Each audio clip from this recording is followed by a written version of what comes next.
Assalamualaikum dan salam sejahtera, bersama saya Jannah Kamar Zaman dalam Buletin Pahang, Jumaat 28 Januari 2022. Majlis Pembangunan Wilayah Ekonomi Pantai Timur ECERDC telah berjaya mencapai pelaburan komited swasta berjumlah RM13.4 bilion sehingga 31 Disember 2021, melepasi sasaran pelaburan komited yang telah ditetapkan sebanyak RM12 bilion. Yang Amat Berhormat Perdana Menteri Datuk Seri Ismail Sabri Yaakob berkata, difahamkan setakat 31 Disember 2021 ini juga, ECERDC telah mencapai 40% iaitu RM27.7 bilion daripada sasaran pelaburan komited yang ditetapkan dalam Pelan Indo ECER 2.0 berjumlah RM70 bilion. Pencapaian ini menunjukkan bahawa sokongan kerajaan, terutamanya dengan pelaksanaan projek-projek infrastruktur strategik dan pelanjutan pakej insentif di ECER, terbukti berkesan dalam meningkatkan daya saing wilayah ECER sebagai destinasi pelaburan pilihan.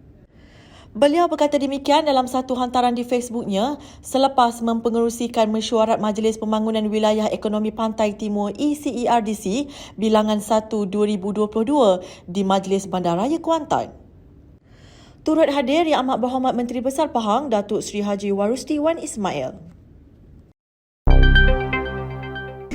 Wanita di Pahang akan terus diperkasakan melalui pelbagai bidang yang ada melibatkan program yang dijalankan oleh Kerajaan Pahang. Yang Amat Berhormat Menteri Besar Pahang Datuk Seri Haji Warusti Wan Ismail berkata, Kerajaan Pahang sentiasa membantu dan bersama kaum wanita di negeri ini. Dan apa yang telah kita buat, latihan untuk pejabat awam di Pahang ramai terdiri daripada wanita. Maknanya daripada semasa ke semasa, penglibatan untuk kaum wanita itu sentiasa ada, meningkat. Dia tidak statik. Antara inisiatif yang telah kita bagi sebagai contohnya di Pahang ni, antaranya ialah menubuhkan Majlis Pembangunan Wanita Pahang yang mana ianya mempunyai setiap wakil di setiap parlimen di dalam Pahang. Kemudian kita juga telah melancarkan Pahang Women Center. Dan seterusnya kita adakan program Anggun Niaga, menyediakan bantuan kewangan one-off bernilai RM1,000 seorang kepada 280 usahawan kecil ibu tunggal di seluruh Pahang. Seterusnya kita wujudkan juga program Anggun Usaha, bantuan kewangan kepada usahawan kecil wanita. Dan sebagai tanda kasih dan sayangnya kita kepada wanita, kita membuat program saringan Mammogram Cana Suri. Kemudian program saringan kanser cervix 1.9 juta. Dan pada tahun ini kita telah melancarkan program Anak Kebanggaan Pahang ataupun Pahang Prakit, di mana kita memberi RM200 kepada setiap ibu yang melahirkan anak. Kemudian kita buat juga program Aduan Wanita, kaunter pusat khidmat aduan wanita.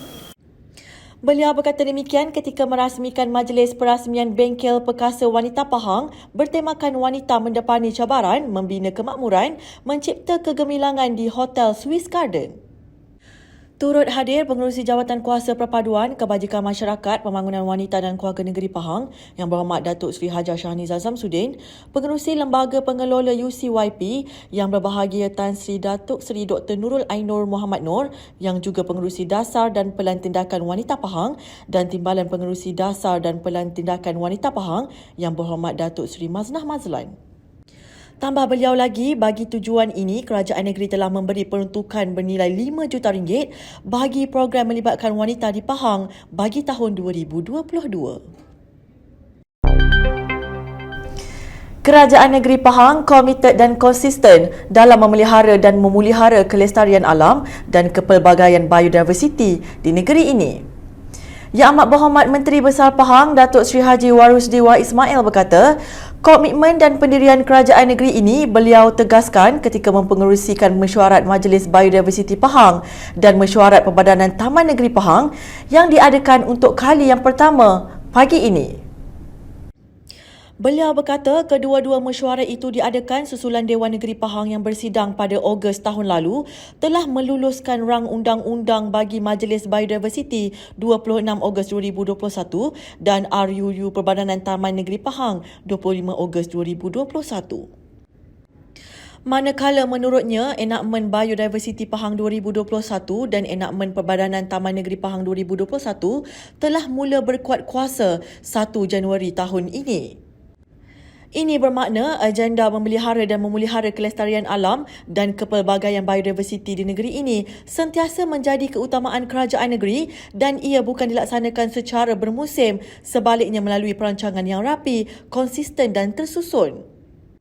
Beliau berkata matlamat utama daripada pengoperasian Majlis Biodiversiti Pahang dan Perbadanan Taman Pahang ini ialah memberi manfaat jangka panjang dan secara langsung kepada rakyat, terutama dari segi memelihara kelestarian alam dan kepelbagaian biodiversiti agar ia boleh diwariskan kepada generasi akan datang, mewujudkan peluang pekerjaan baru serta memberi nilai tambah kepada bidang ekopelancongan.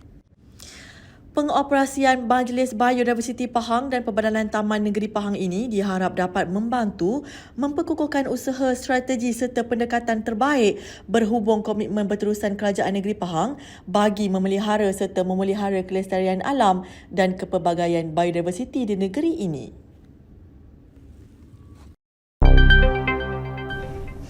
Kerajaan Pahang mengambil penuh tanggungjawab dan perhatian terhadap nasib yang menimpa mangsa banjir di negeri ini, termasuk memastikan semua mangsa banjir diberi layanan dan perhatian sebaik mungkin ketika berada di Pusat Pemintahan Sementara PPS.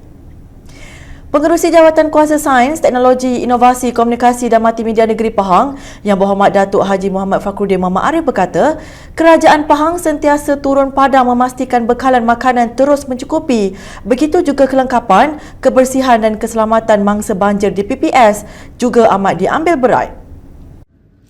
Malah beliau berkata bukan hanya merupakan antara negeri terawal yang mengumumkan pakej bantuan seperti bantuan wang ihsan kepada mangsa banjir, malah bil air rumah penduduk yang terkesan akibat banjir juga akan ditanggung Kerajaan Pahang selama 3 bulan bermula Januari hingga Mac 2022 ini. Beliau berkata demikian ketika berucap pada majlis penyampaian bantuan wang ihsan kepada ketua isi rumah mangsa banjir yang tidak berpindah ke PPS dalam Parlimen pekan semalam.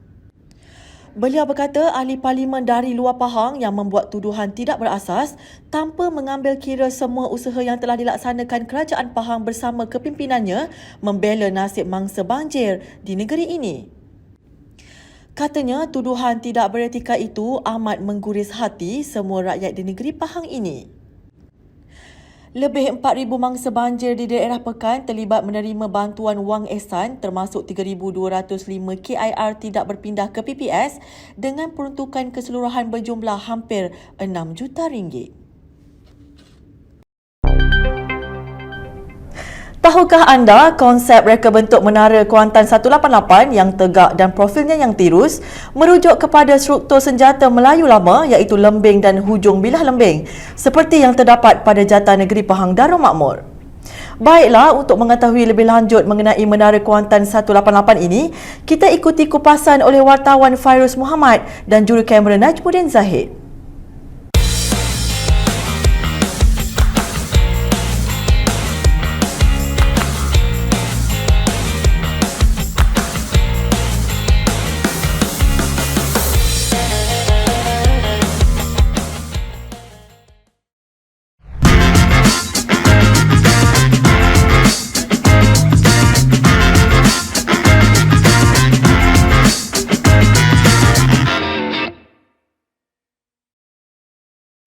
Assalamualaikum. Pada minggu ini bertemu lagi kita dalam Persona Pahang. Pada minggu ini kita ke mana, Fer?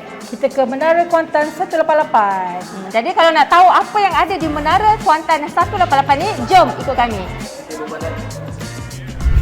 Kemeriahan Pahang sebagai sebuah negeri yang dinobatkan sebagai destinasi pelancongan pilihan popular kini ditambah seri dengan kewujudan Menara Kuantan 188.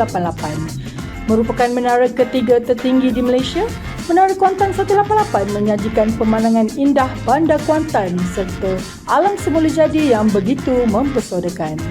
Memiliki ketinggian melebihi 180 meter dan terletak di tepi Sungai Kuantan, Ia menjadi menara tinjau yang tertinggi di wilayah ekonomi Pantai Timur ECER yang meliputi Pahang, Terengganu dan Kelantan serta daerah Mersing di Johor. Projek ikonik oleh Majlis Pembangunan Wilayah Ekonomi Pantai Timur ECERDC ini merupakan sebahagian daripada siri pembangunan untuk memperkukuhkan lagi projek Kuantan Waterfront yang terletak di dalam perkarangan laman teruntun. Pembinaan menara ini bermula pada Ogos 2017 dan siap sepenuhnya pada September 2019, manakala sijil penyiapan dan pematuhan dikeluarkan pada November 2020. Kita nak naik ke Skydeck untuk tengok dengan lebih orang kata sarjana mata memandang. Dan nak naik ke atas tu kita akan naik lift yang lift kaca ni, kita boleh tengok pemandangan kat luar, ada bot, sungai, ada pantai. Memang cantik sangat dan kita juga boleh tengok sebahagian daripada Bandar Kuantan daripada sebelah sini. Jadi jom ikut kita orang. Sekarang kita dah sampai ke observation deck. Okey, sekarang kita nampak ada pengunjung-pengunjung yang datang juga hari ni. So kita boleh tengoklah dari sini, ni tak terbuka tau. Ruang ni ruang tertutup macam ni. Konsep reka bentuk Kuantan 188 yang tegak dan profilnya yang tirus merujuk kepada struktur senjata Melayu lama iaitu lembing dan hujung bilah lembing seperti yang terdapat pada Jatan Negeri Pahang Darul Makmur. Manakala reka bentuk anjung menaranya berdasarkan inspirasi daun dan bunga pokok teruntum putih. Sebelum ini, menara ini dikenali sebagai Menara Teruntum kerana ia didirikan di kawasan Laman Teruntum. Namun, pihak kerajaan negeri berbesar hati menamakannya Kuantan 188 agar lokasi dan ketinggian menara ini akan sentiasa tersemat di ingatan para pelancong. Pengunjung yang naik ke menara tinjau akan dapat melihat pemandangan laut lepas, Sungai Kuantan, hutan bakau, bandar, masjid negeri, padang-padang majlis Bandaraya Kuantan dan sebagainya. Menerusi dek tontonan menara yang terletak 92 meter dari atas tanah, pengunjung bakal menikmati pemandangan 360 darjah Bandar Kuantan dan persekitaran yang begitu mempesonakan. Tarikan lain yang terdapat di menara tersebut termasuklah sebuah restoran pada ketinggian 98 meter yang akan dibuka kelak, sebuah dek pemerhatian terbuka, jejantas udara dan pelatar terjunan berpandu dari aras 104 meter. Tambah mengejutkan, para pengunjung yang menggemari aktiviti lasak boleh melakukan pendakian tiang pada ketinggian 160 meter di puncak keluli setinggi 66 meter apabila ia siap sedia nanti. Sekarang ni kita kat observation deck. So sekarang kita nak naik ke sky deck. Jadinya kita akan tengok Pemandangan yang lebih cantik. Mula dibuka kepada orang ramai pada pertengahan Disember tahun lalu, menara ini diuruskan sepenuhnya oleh syarikat Hospitality 360 Sendirian Berhad yang merupakan syarikat operator baharu bagi menara tersebut. Bangunan menara ini masih mencari pengisian untuk memenuhi tema jiwa Pahangnya, termasuk sebagai satu hub pelancongan, makanan, pakaian, kraf tangan, budaya dan sebagainya. Kewujudannya selaras dengan matlamat kerajaan negeri mengukuhkan lagi negeri Pahang sebagai destinasi pelancongan unggul dan mampan serta merancakkan lagi kepesatan Kuantan sebagai sebuah bandaraya. Jadi, apa tunggu lagi? Marilah berkunjung ke Menara Kuantan 188 yang dibuka setiap hari dengan bayaran masuk RM22 bagi dewasa dan RM12 bagi kanak-kanak pada hari biasa iaitu Isnin hingga Khamis. Bagi hari Minggu dan cuti umum pula, bayaran masuk ialah RM28 bagi dewasa dan RM18 bagi kanak-kanak.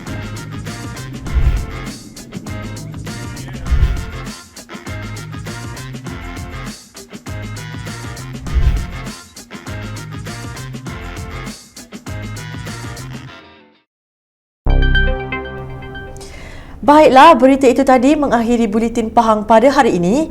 Jangan lupa subscribe Pahang Media di Facebook, Instagram, YouTube, Twitter dan TikTok untuk mendapatkan berita terkini di Pahang. Assalamualaikum.